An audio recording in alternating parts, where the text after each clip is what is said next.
des choses aimables que notre ami Kemmel a dites sur moi, et donc je le remercie. Je vous demande seulement d'en retenir deux, ce ne sera pas très difficile.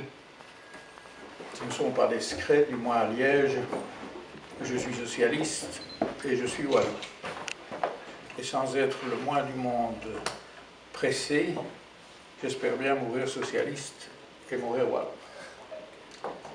Et je pense que c'est à partir de cette vision double mais complémentaire que vous pouvez comprendre ma présence ici. D'autant que cette présence, elle me rajeunit. Et je suis arrivé à l'âge, c'est loin d'être désagréable.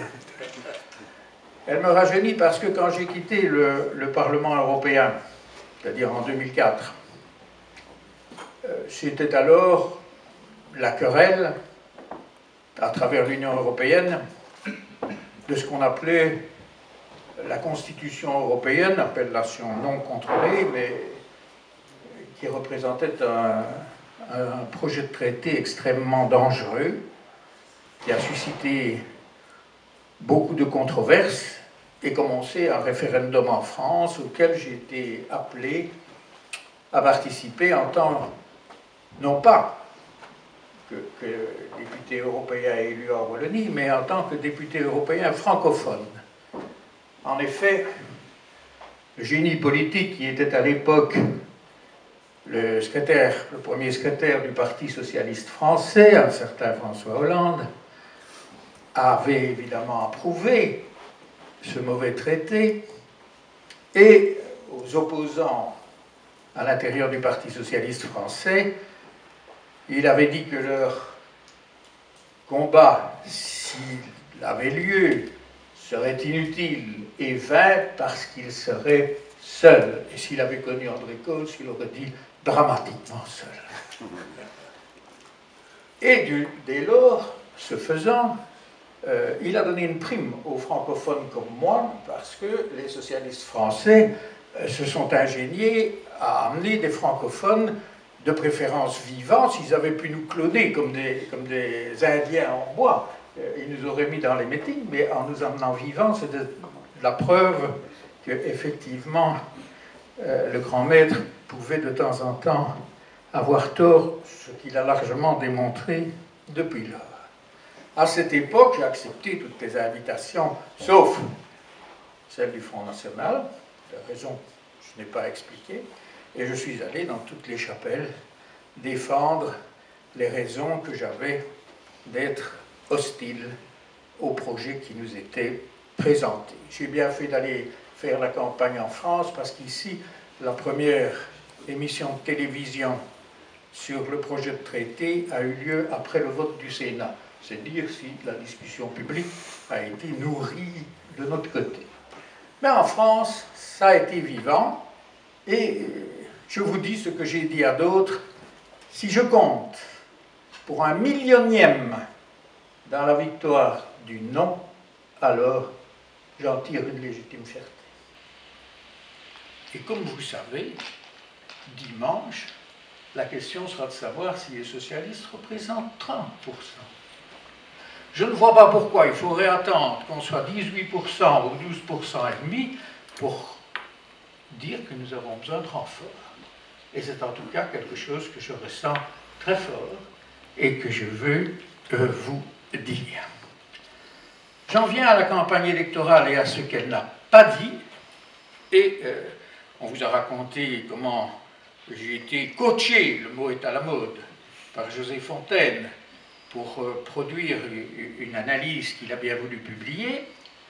Et j'ai dans le vaste paysage, José, je ne parle pas de celui d'Alexis Drouven, hein, ça c'est des références cinématographiques, mais dans le vaste paysage de ce qu'on appelle la réforme de l'État, j'ai isolé 3 points. Pourquoi isoler 3 points? Parce que la réforme de l'État, telle que vous la trouverez sur le site de la Chambre du Sénat, c'est un son et lumière, hein. Il y a des choses qui sont mises en vedette et d'autres qui sont passées sous silence. Néanmoins, comme la plupart des sons et lumières, ça ne vous donnera, ça ne vous mettra pas, ça ne vous donnera pas une maîtrise en histoire, mais ça vous fera passer un moment intéressant. Mais ce son et lumière, c'est plus de 45 articles de la Constitution qu'ils ont révisés.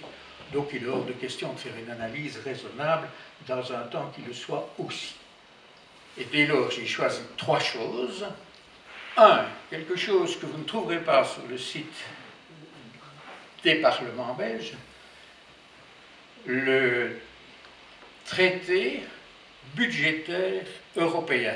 C'est une formule ramassée qu'on emploie couramment pour caractériser un des nombreux traités qui assurent le fonctionnement de l'Union européenne et qui a, son titre le dit bien, un objectif, un objet essentiellement budgétaire.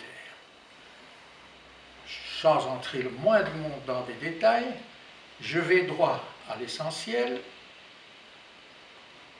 L'objectif et le résultat de l'acceptation de ce traité budgétaire européen par les 2 chambres du Parlement belge, par les 4 parlements régionaux ou communautaires, il est très clair, vous voterez pour qui vous voudrez, c'est la règle en démocratie, tout le monde en fera autant, mais personne ne votera pour quelqu'un qui aura le pouvoir du dernier mot en matière budgétaire.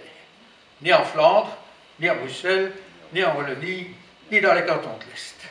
C'est une diminution capitale de la fonction politique. Et ce qui est pire, c'est que dans une certaine vision, on pourrait dire le moment est venu de faire traiter ça par des élus européens. Ce n'est pas le cas. Le Parlement européen, comme en matière de Banque centrale européenne, est tenu à l'écart de tout ceci. Ce sont les technocrates de la Commission et du Conseil qui vont juger des décisions budgétaires des différents pays, des différents États, des différentes régions. C'est une situation extraordinaire, mais non pas unique, en Belgique. Elle a 2 précédents. 2 fois dans l'histoire de Belgique, nous nous sommes trouvés avec des parlementaires qui n'avaient pas le dernier mot. C'était de 1914 à 1918 lors de la première occupation allemande et de 1940 à 1945 lors de la deuxième occupation allemande. Ce sont 2 précédents qui devraient faire réfléchir. Et au lieu de faire réfléchir, ils font le silence. Parce que je n'ai entendu personne jusqu'à présent évoquer même timidement la question. Il est évident que je n'ai pas entendu tout, pas recensé tout, et que très probablement il y a quelqu'un qui peut me dire oui, mais dans l'avenir du Luxembourg, on a dit ceci, on a dit ça. Je plaide à l'avance coupable, c'est bien possible, mais dans le gros de la campagne, non. Et j'ai écouté les grands débats de la campagne, pas un mot. C'est une situation budgétaire et politique entièrement nouvelle. Elle s'applique, bien entendu, à la région wallonne. C'est le premier point que j'ai mis en évidence. Deuxième point que j'ai mis en évidence, c'est que nous avons, c'est la 3e, une nouvelle loi budgétaire. J'ai beaucoup participé à la première, j'ai refusé de participer à la seconde en 1988, parce qu'elle était moins bonne, et celle-ci est encore pire que celle de 1988, mais notre ami Bismans vous en dira plus que moi. Ce que je dis simplement, c'est qu'elle ne garantit pas le montant des dépenses de l'État que l'État consacrait à ce qu'il transfère aux régions. Il transfère des compétences, mais il ne transfère pas la totalité des budgets. Un exemple qui concerne à peu près tout le monde, en matière d'allocation familiale, on a pris la somme que l'État consacrait aux allocations familiales et on a dit 90% pour les régions, ou pour les communautés. Quand je dis région, c'est l'ensemble. À partir de ce moment-là, pour maintenir le même niveau d'allocation familiale, ben, il faut aller chercher de l'argent ailleurs. S'il faut aller chercher de l'argent dans le budget transféré, il faut aller le chercher dans un chapitre où il y a déjà que 90%, parce que la même règle s'applique dans tous les chapitres. Donc, je souhaite bonne chance aux ministres qui vont devoir concevoir, exposer et défendre des budgets. Et si on veut compenser par des rentrées, il faudra l'accord des technocrates européens qui vont superviser le mécanisme en vertu du premier point que j'ai isolé pour vous. Voilà le deuxième point que j'ai isolé.